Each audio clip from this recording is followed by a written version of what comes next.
Scarefest Radio is sponsored by Spirit Mechanics. For your spiritual health and well-being, find them on Facebook. MECHANIX.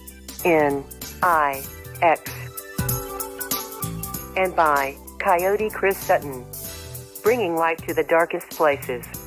CoyoteChris.com.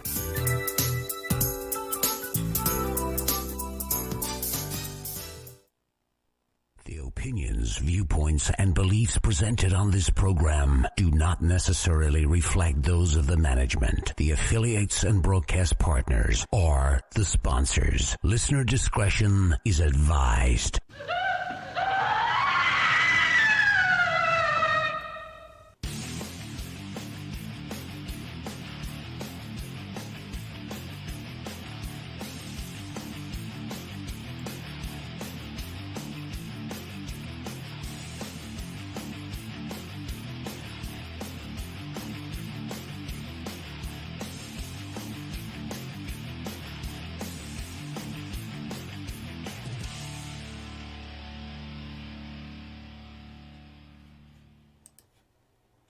And good evening, everyone, and welcome to Scarefest Radio. I'm your host, Wes Forsyth, and tonight my co-host is, for the first time ever, Chad Harlan.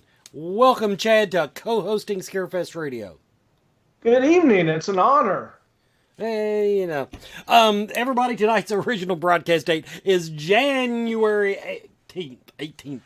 2019. We've got a paranormal episode tonight. A double feature paranormal episode. We're starting off the evening with Mr. Kyl Cobb. If you've been to Scarefest and you go to any of the seminars, you know who Kyl is. There's your introduction, Kyl. That's what you get out of me. Everybody, I do want to remind you to stay tuned to your however you're watching this, and because we're going to have Michelle Duell Wagner coming up for the second hour. This is kind of a preview, people. This is kind of a preview. Starting the 1st of February, matter of fact, February 1 exactly, I do believe, we are going to be adding a second show, a second hour, to at least twice a month. Now, it will not be called Scarefest Radio. The working title is Body and Spirit. And if you know anything about me, you will watch the initials closely. Now, before we get started, another thing I want to do. This has been a suck week all the way around. Because, okay, and I'm comparing it to last week. I went to the Mystical Paranormal Fair last Sunday, I guess it was. And I was in the best mood. Everything was going... unicorn farts and rainbows everywhere. And then starting Monday, this week has deteriorated to the part that I actually think a witch has cursed me. So I have pissed somebody off on my Facebook feed. It's fairly obvious. But worse than the trouble I've had, we do want to give a little prayer, thoughts, and whatever else you do in your spiritual life to our co-host, Jason Boyd, who is in recovery right now. He had surgery. And then Chris Sutton. Now, his was an emergency surgery, but Chris Sutton had surgery this week, and he's home recovering from some old man surgery. I can say that. But anyway, so those two of our co-hosts are down this week. Although, you know, Chad, for the record, this might have been a really fun episode to have Chris co-host because you know he's on pain meds. That's true. And you know he's a little off when he's sober. So give him some pain meds and there you go. Give him a little jack. Exactly. Everybody, we will be giving away a 3-day pass to the Scarefest 2019 coming up September 12th through the 15th. We'll in Lexington, Kentucky, if you're watching in like Australia. But we've got a 3-day pass we'll give away somewhere about the half-hour mark. I think I am going to do it on Twitter tonight, just because Twitter is so much easier than Facebook to give stuff away. So if you have a Twitter app or you're on your computer, get your page loaded and ready, and we'll be doing that. Now, one other thing. I just got all kinds of bullshit tonight. Scarefestradio.com. I've been furiously working on Scarefestradio.com, and adding some stuff to it since the first of the year. So if you haven't been, you need to go check it out, because we now have on site, I have started doing movie reviews and TV reviews, and it's whatever the hell I feel like reviewing. And Holly LaFavors is going to chime in. She's getting ready to review the movie Wretch for us, and should have that up in just a few days. But we have movie reviews. We've got really bad tarot readings. Really bad tarot is up there once a week. So you might want to check that out. And my computer is not responding at all, so I just keep clicking the little wait button, and we'll see what happens. But for some reason, my page has frozen, and there we are. Now, I think that is all of my BS that I had to go through. And so let's bring in our guest, Mr. Kyl Cobb. Welcome to Scarefest Radio once again. Hello, welcome everyone. Now, everybody, before the show we were talking, Kyl, of course, speaks at Scarefest every year, and I make fun of him every year because he just has like way too many speeches that he gives. But the man has 35 or so speeches in the bank. That means if you contact him to speak at your con, he's got 35 things that he stands around and speaks about, and apparently packs the room every damn time. What drives a man? I'm lucky to do 35 Scarefest radio shows in a year. What drives a man, Kyl, to come up with 35 topics to spread about the paranormal con world? Well, first and foremost, I'm someone who I enjoy research and finding the truth. And whenever I find it, I really like the educational factor. So I want to make sure that as many people as possible can learn. And, sometimes, particularly in the paranormal field, it's really, really hard to find legitimate researchers. A lot of histories are faked, and I am first and foremost a historian. And so I really enjoy getting involved in the history. And as someone who's interested in educating other people, that's a great way to do it, is by giving these lectures and speeches. And I'll do it not only at like horror conventions, but paranormal conventions, but even like libraries sometimes will ask me to come speak on a history subject or something on that line. So it's just a really good opportunity to get involved. And over the years, I'll sit down and take a research topic that I'm writing for maybe a new book and turn it into a speech right away. When now we're going to use that as an example. Okay, I'm all with you, and believe me, and I see a lot of things are presented in the paranormal field as fact that are opinion. Now, I won't even go in. I mean, if you get the history wrong, you get the history wrong. And Lord knows there are places around to sell a few extra ghost hunt tickets that have gotten their history really, really wrong. It's not even worth singling them out anymore. But when you see a group or another speaker, and you don't know no names, don't piss anybody off here for us, but as someone who does the historical research and the research into your topics that you do, how do you feel when you go to a convention and you see somebody else, I'll use myself for an example, flying by the seat of their pants, although I admit that I make up shit, but putting out paranormal, we'll call it theory, although most of it's just whatever's on their brain. But when I know you've experienced that, how do you feel when you come across that? Well, first and foremost, I laugh about it a little bit. I will make fun of them behind their back, but I won't actually call them out in the public. I will sometimes privately address it with them and say, hey, I don't know whether you know this, but here's the real history. And a lot of times they're receptive to things like that. Or, you try to point them to, let's say they're talking about spirit boxes is one of the big things. And, you say, okay, well, this is really how the signals work. And here's where you can go for more research on it. So, you try to guide them in the right direction. Then you have folks that get possessed every week.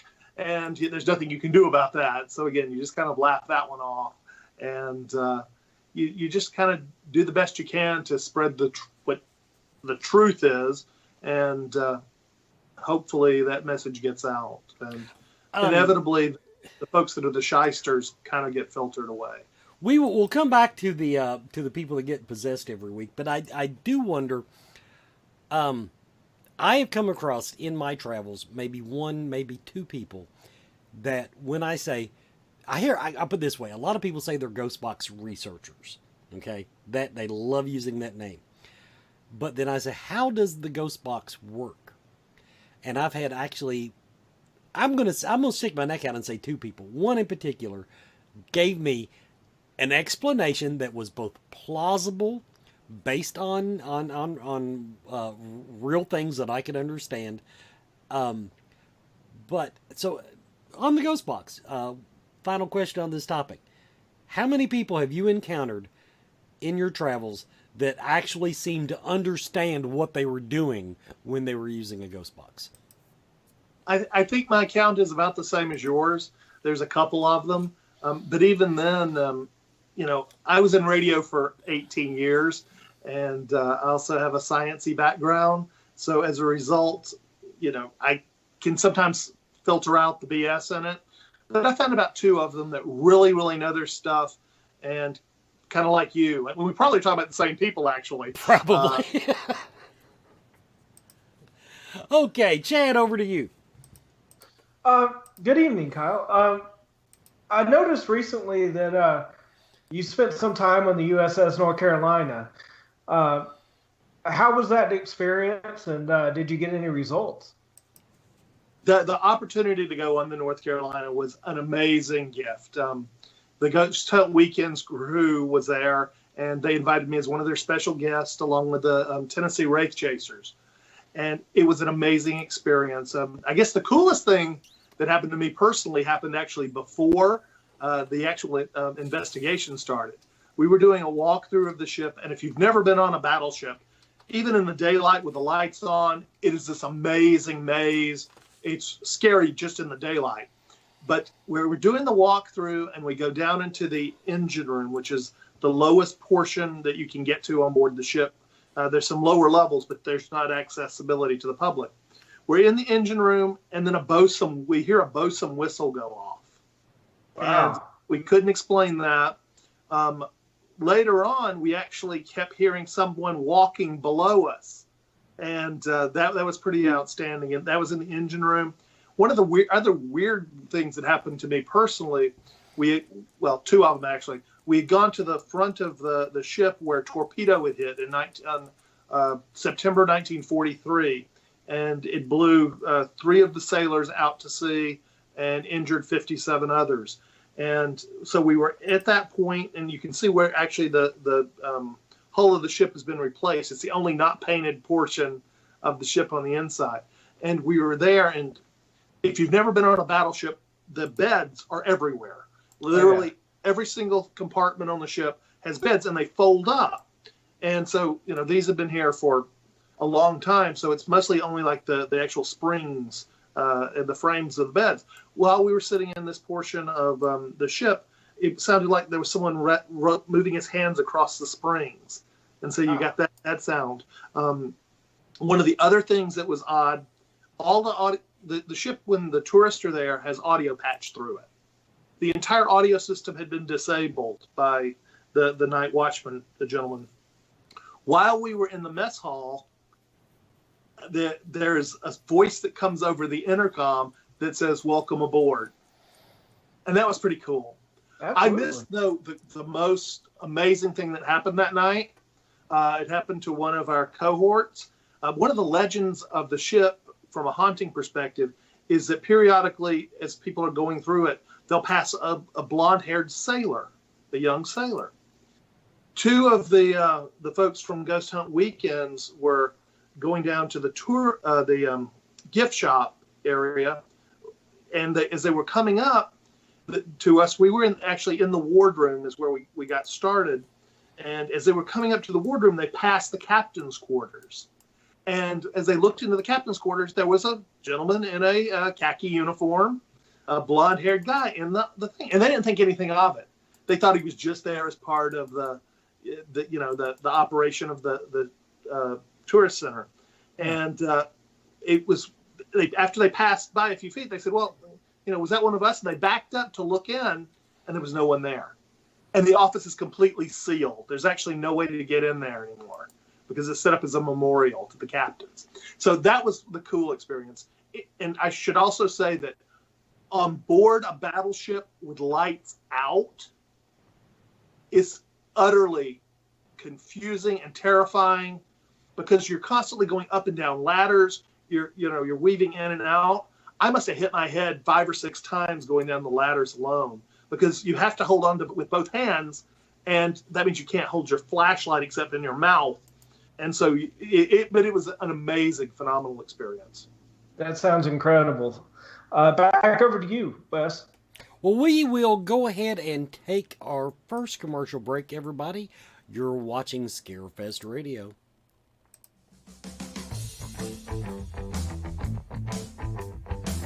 Do you feel lost in life? Do you seem to be stuck in emotions that are not yours? Is your home not the sanctuary it should be? Contact Spirit Mechanics, where they take a team approach to your metaphysical and spiritual problems. Spirit Mechanics specializes in aura cleansing, stone attunement, attachment removal, and house cleansings.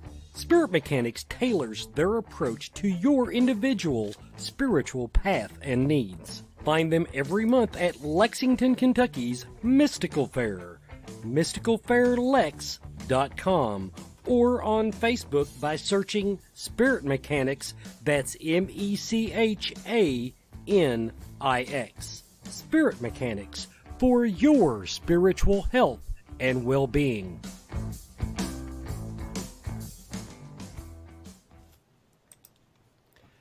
And welcome back to Scarefest Radio. One thing I want to ask you, Kyle. Okay, now I said we was going to come back to this, so now we're back. Okay. Exorcisms. Now, everybody, Kyle is a demonologist, but now my understanding is that as far as demonology, you're an academic demonologist. Is that a fair way to describe you? Yes. So in other words, you don't tend to go into dark buildings looking for demons. I get called when people have encountered alleged demons to try to either validate it or sometimes help them. My leading type of clients is I get a lot of calls from priests and other kinds of clergy that have gotten involved in something demonic and or think they have, and they don't know what to do. So part of what I do is I can get involved in the field and help kind of filter out. I mean, I've spent a lifetime studying, and when I say I'm a demonologist, literally what that means is I have studied the historical history of demons from the earliest works, being like the Epic of Gilgamesh and the Mesopotamian type stuff, all the way forward as it moves toward the east and to the west.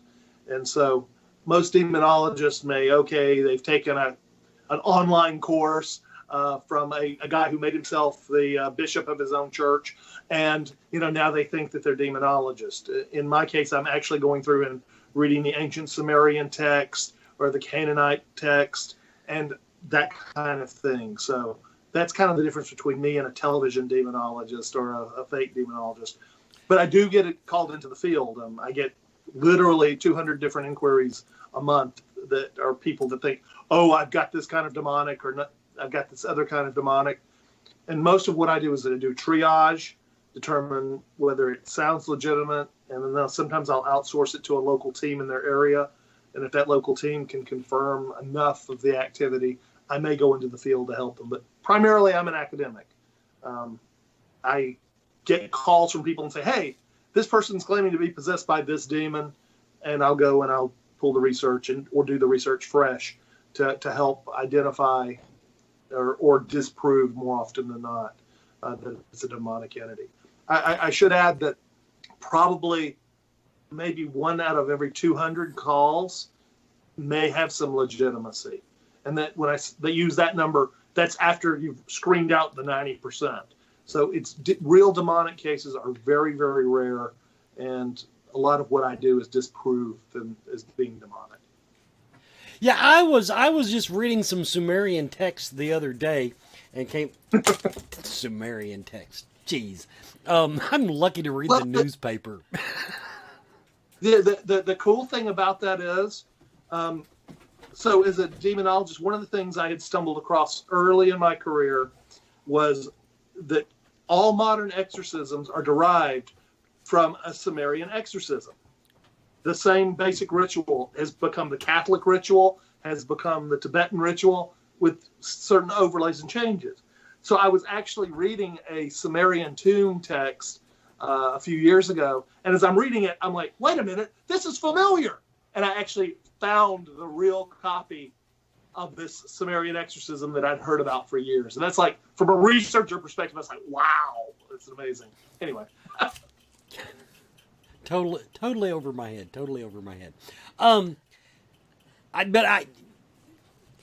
What? Now, I've seen two things floating around online on this topic. One of them is that there are people out there convinced that there are more demons going out and flibberty-gibbeting and doing their demon thing than there used to be. In other words, the world is, in fact, going to hell in a handbasket. The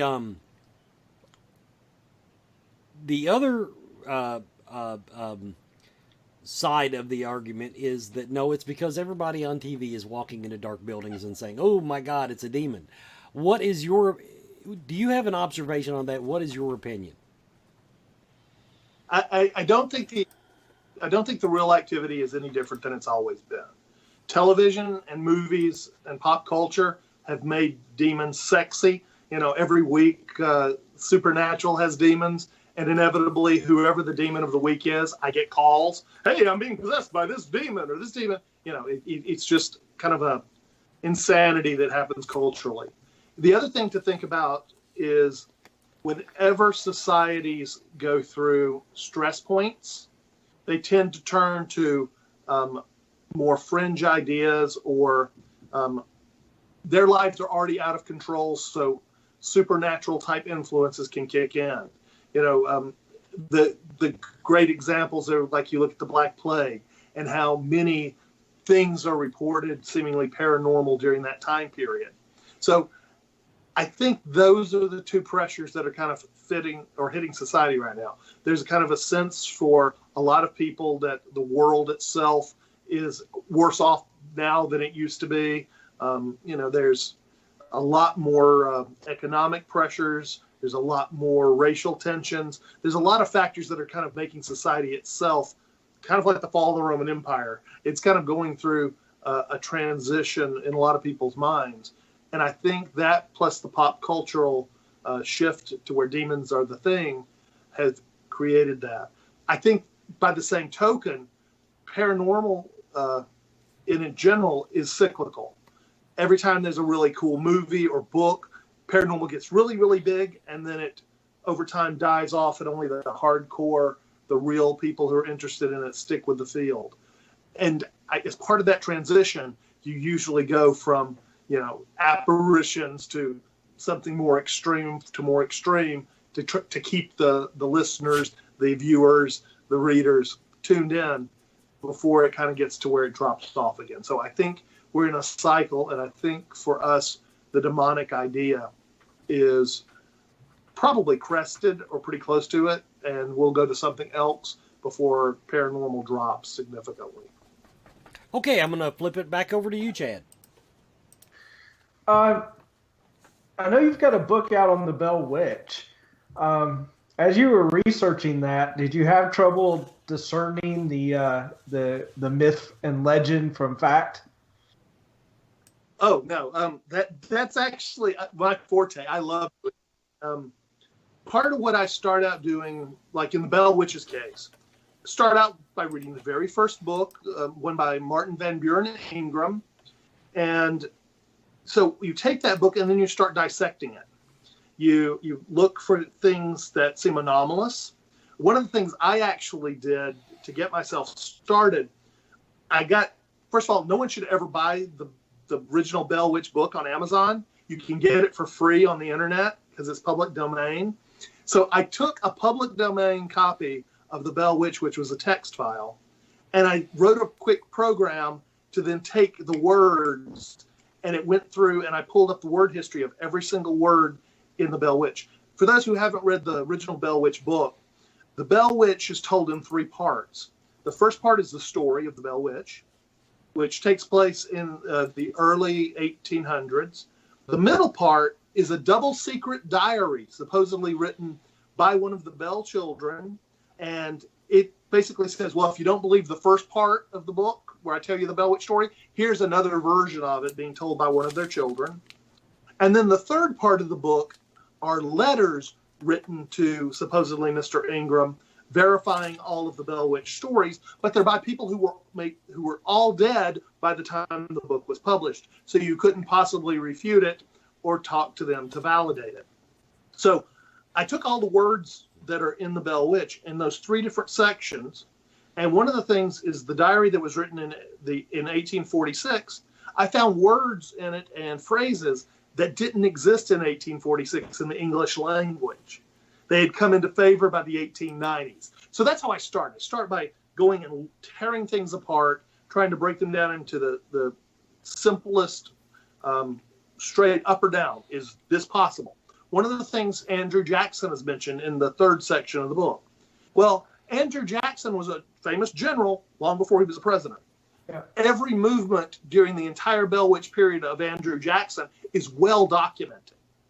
And you can prove positively, absolutely, during the time of the Bell Witch, Andrew Jackson was nowhere near Adams, Tennessee.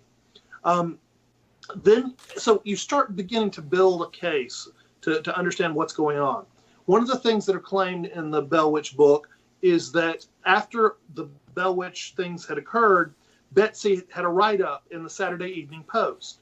Again, in 1890, getting a 30-year-old copy of the Saturday Evening Post was impossible. Today, thanks to the internet, you have access to every single Saturday Evening Post ever published. So it's easy for us to go through and disprove that she had an article about her in that. And then as you start unraveling the mystery, you begin to question alternate sources. The original place that the Bell Witch appeared was something called the History of Tennessee. And that was years before the Bell Witch, the book by Ingram. What we discover is those 2 gentlemen know each other. They actually live in the same small town. And they were both members of the Masons. And the real smoking gun, most people don't know that during the late 1800s, 1880s to 1890s, newspapermen in particular played a game called the Liars Club. And that was where regionally all the different publications would basically pool their money each week, usually like a quarter from each one of those newspapers that were participating in their area. And if you told the best lie of the week, you got 5 cents of that. If you told the best lie of the month, you got 5 cents. And again, that's 5 cents from everybody playing. You got the best lie of the month got 5 cents from everybody playing for each week in the month. And the best lie of the year got the kitty. So these guys basically worked together to create the Bell Witch, is what the evidence seems to suggest. And so if you're coming to see me speak for Ghost Hunt Weekends in the end of March, that's a preview. But, that's basically my take on it. I really go in and I dig in and I find the facts and tear them apart. And all I want to know is the truth. I don't care what the truth is. I would just be as happy to validate it as to disprove it. And that's all extremely interesting. I have read the original book. It's been a few years. But that's an interesting breakdown of it. So doing that research, have you been to the site yet, or have you ever experienced anything there? I think I'm one of the few people banned from going to the site. Seriously, they took exception to me calling them in a lot of my speeches the Bell Witch tourist trap. But the site itself, the cave is cool. It was actually a Shawnee cooling cave. So there is a true Native American tie. As a matter of fact, when I was there, one of the people with me found a Shawnee arrow, which is pretty cool. The grave, however, that's there has been artificially moved. It was moved from about a mile away to put it into the cave as part of the tourist event. The cabin on the property, of course, is completely reconstructed. It's a modern reconstruction. And that's about half a mile to a mile from the original Bell cabin. There's nothing remaining of the Bell cabin. One of their children milled, after tearing it down, he milled it and used it to build his house, which later burned down. The Bells themselves, one of the cool things I discovered, the reason the Bells aren't buried at a church, they're not buried on holy ground. They were actually excommunicated from their church. And so there's really very little of the Bells that you can actually contact with anymore. It's all kind of smoke and mirrors. It's amazing research. Back over to you, Wes. Let's go ahead and we'll do our final commercial break of the hour. Everybody, you're watching Scarefest Radio. Coyote Chris Sutton. Shamanism. Spiritual advisement. Paranormal investigations. Inspirational presentations. Bringing light to the darkest places for over 20 years. Go to coyotechris.com to learn more. Welcome back to Scarefest Radio. Our guest tonight is Mr. Kyl Cobb. And now there is I'm gonna hold off on this topic for a minute. The whole Bell Witch thing. Now, first of all, I watched a TV show not long ago, and they had like relatives just coming out of the woodwork. So I don't know where you're getting your information from. The curse of the family where so-and-so dies every third generation or whatever. Here's my thing from, okay, your band, I get it, Kyle. I don't blame them. The question is, and this is where I have trouble wrapping my head around. I've got theories about it, but it is a tourist thing, but it's also a ghost hunting mecca, if you will. I am going to stick my neck out because you know a lot of paranormal investigators. I'll bet a lot of paranormal investigators have told you, Kyle, that place is haunted as hell. No. Oh, okay. Well, even some that I have to remain nameless about, who may have been there for a more public presentation. It's an underground cave. It's a phenomenal place. It's old Shawnee land filled with slaves. That's one of the things I didn't mention when I was talking about the Bells. John Bell was not a good man.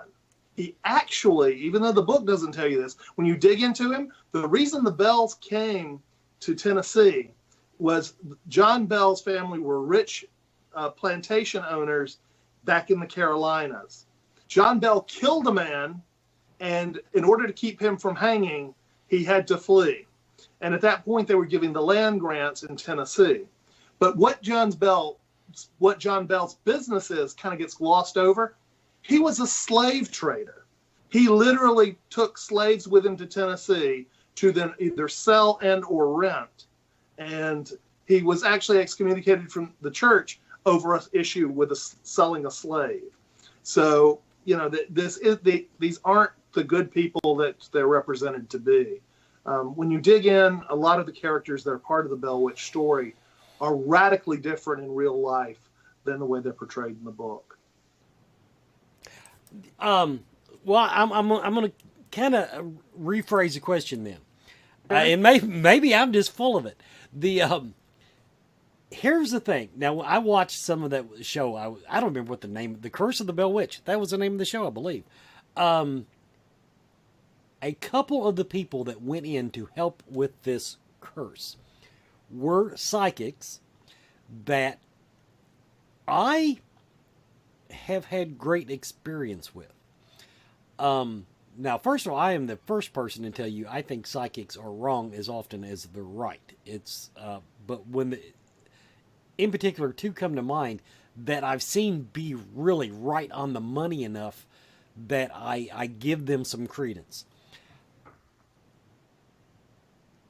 In your academic opinion, how would you process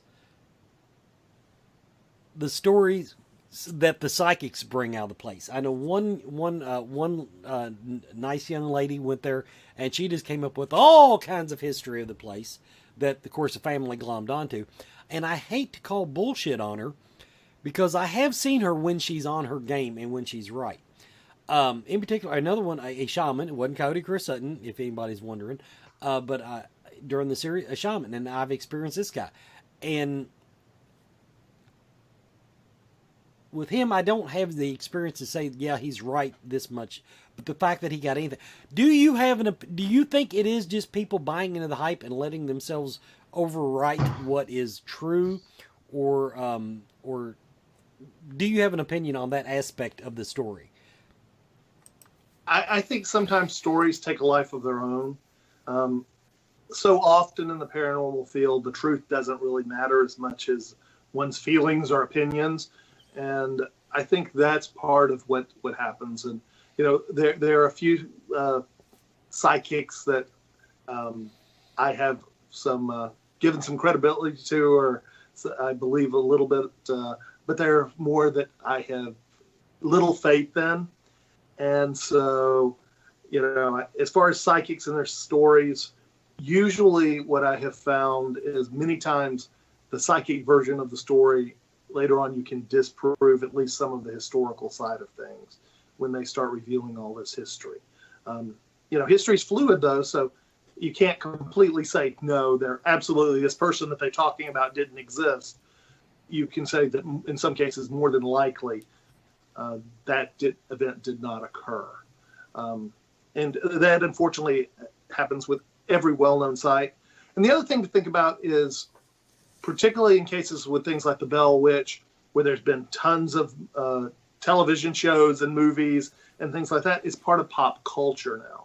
So whether or not that's already implanted at least some impressions in people's minds, psychics, no matter how good they are still vulnerable to the same kind of environmental or historical contamination that we all can experience.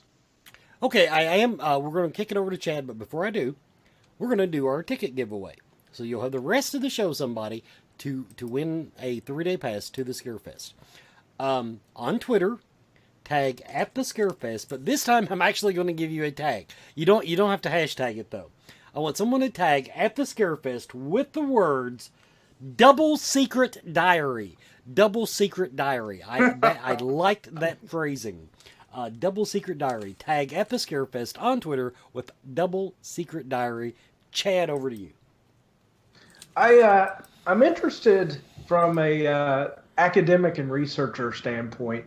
There's a lot of theories out right now about what exactly are the spirits people encounter. There's the multiverse idea. There's the time slip theories. Of course, multidimensional ideas and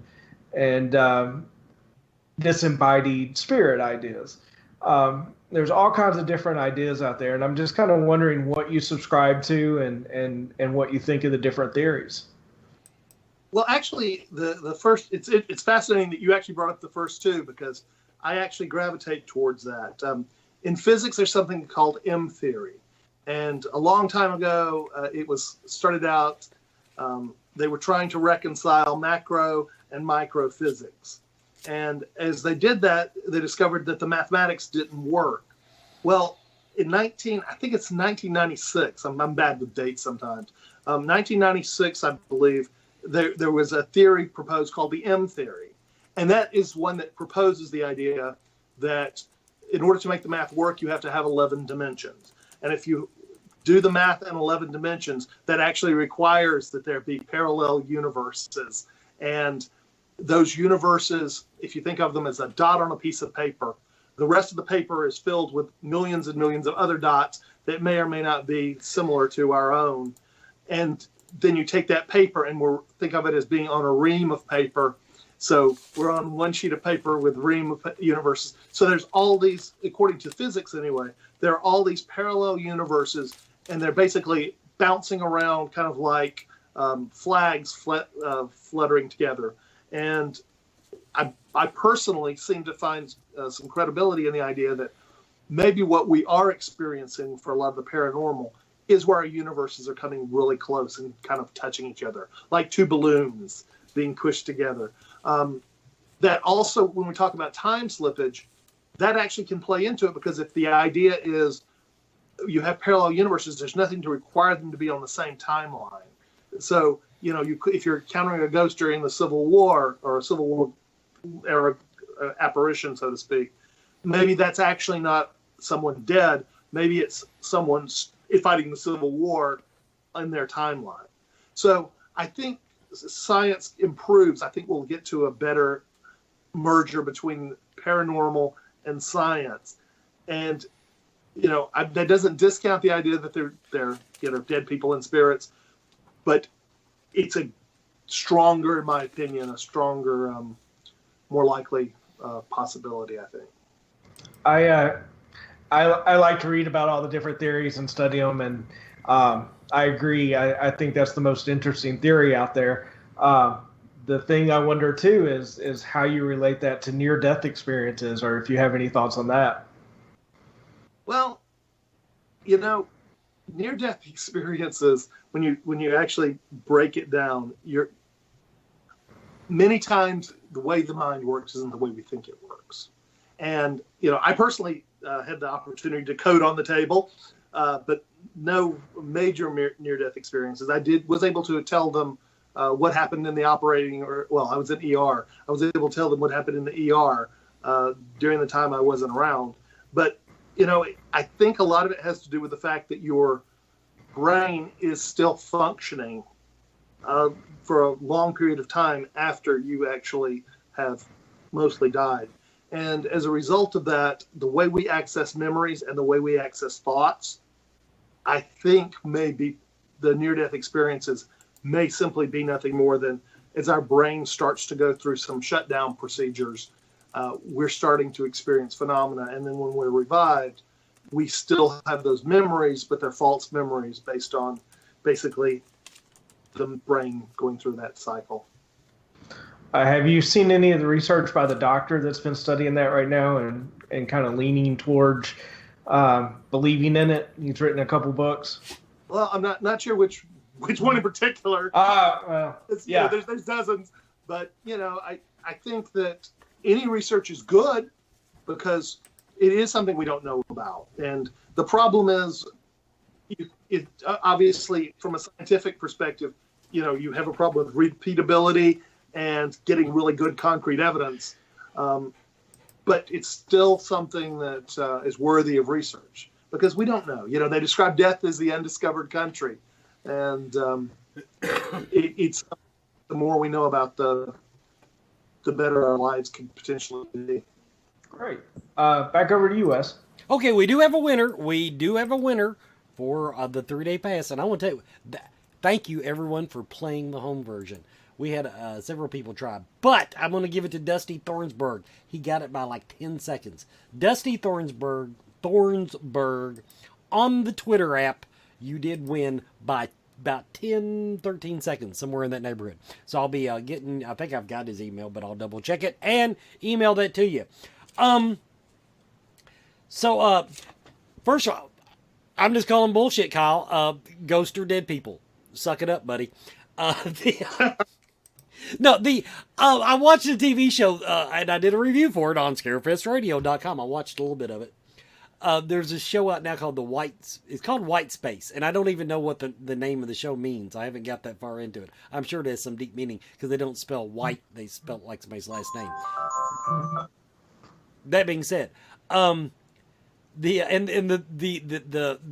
thesis behind the show is that science finally proves that there are ghosts and they are disembodied spirits, and then they just go fucking nuts. And not the scientists, the ghost. And so now they're up in everybody's business. So I just wanted to put that out there. the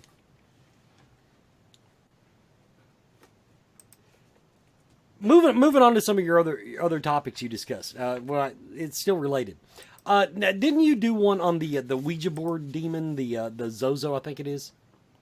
Yes, I spent a while researching Zozo. It started out because I kept getting cases where people and paranormal teams around the country would be calling me and they're saying, "Hey, they're claiming this demon, is, and particularly Zozo, is plaguing them." And so I decided to go through and research Zozo because I knew nothing about it. One of the things you find out is if you go and do an internet search on Zozo, every single website cites all these historical references to Zozo being mentioned.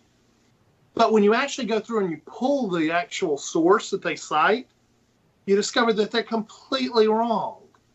For instance, one of the things that they cite for Zozo is a French dictionary inferno, and it's written in kind of old French. And it does actually have the word Zozo in it. But when you actually read the old French, it actually talks about a woman who was insane, who had repeatedly come to the church claiming to be possessed by demons. And every time they had basically proven her to be insane. This particular time that Zozo is mentioned, she comes claiming 3 different demons are part of the action. And the entry, like I said, specifically says, we have disproven the credibility of this woman's assertions, and it's not a demonic. But that's usually the number one citation for claiming Zozo exists. But as you start digging through, one of the things that they claim is there is a book that was written in the early 1900s, and as part of it, there's a picture of the demon Pazuzu, which is an actual Assyrian demon. But it actually doesn't even name the demon Pazuzu. It actually just refers to him as I believe it's the wind of the east. And the entry actually underneath it totally has nothing to do with Zozo. But that's also used as one of the key sources to prove Zozo was historical. I actually own 2 copies of the book, the first edition, as well as one that was later revised. And so I can confirm it. So that's one of the things I've done is with demons like Zozo in particular, I will take what the pop cultural history of it is and go through and either confirm or deny.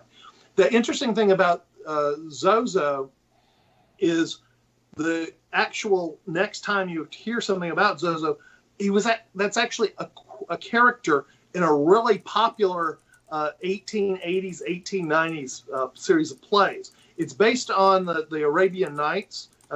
You've heard the Tales from 101 Arabian Nights.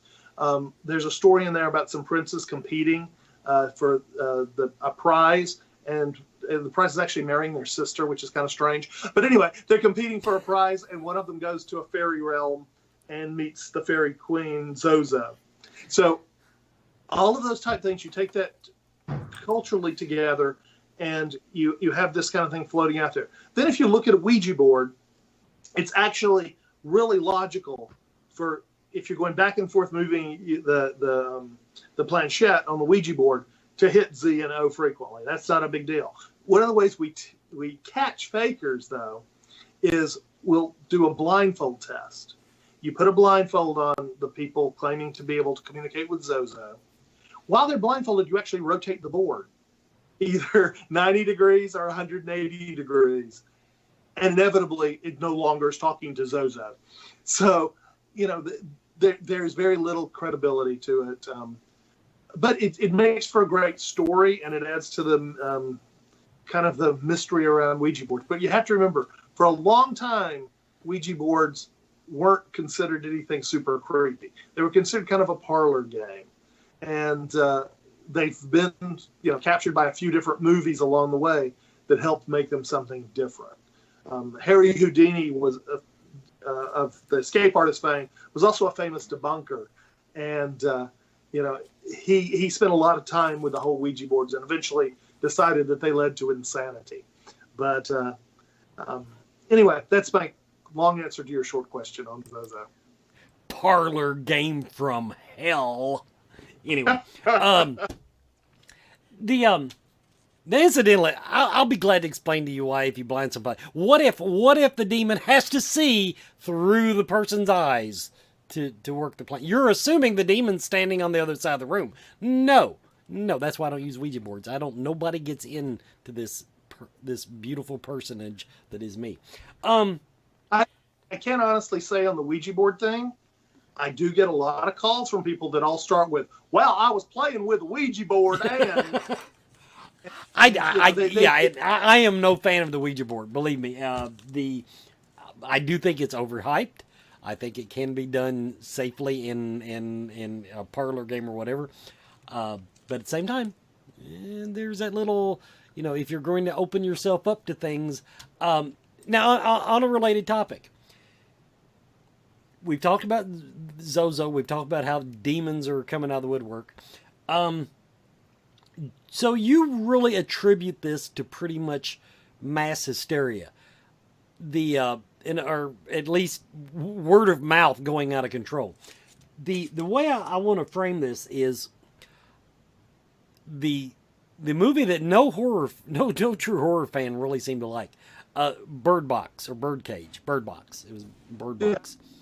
I literally witnessed on Facebook some religious type people talking about how you should not watch movies like this because you are opening yourself up to dark forces.